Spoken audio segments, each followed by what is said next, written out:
Well, you know how I feel about the Gaza Strip. I think it's an incredible piece of important real estate, and I think it's something that we would be involved in, but, having a peace force like the United States there, controlling and owning the Gaza Strip would be a good thing.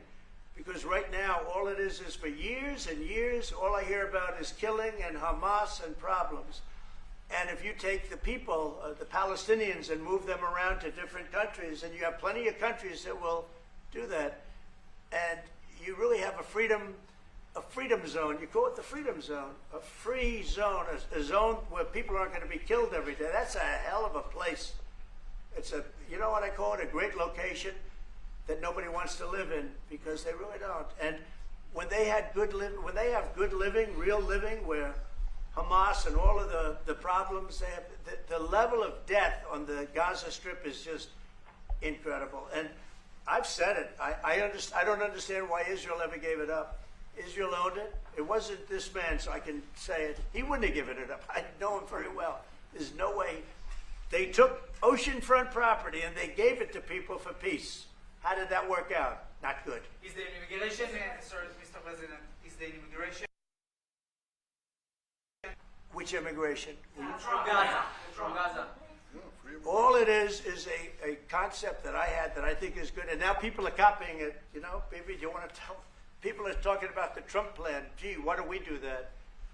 Would you like to answer that question? I think what the president talked about is, first of all, to give people a choice. Gazans were closed in, and any other place, including in arenas of battle. I mean, whether it's Ukraine or Syria or any other place, people could leave. Gaza was the only place where they locked them in. We didn't lock them in. They're locked in. And what is wrong with giving people a choice?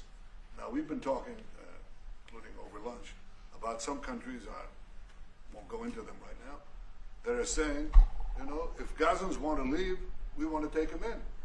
And I think this is the right thing to do. If you give, it's going to take years to rebuild Gaza. In the meantime, people can have an option.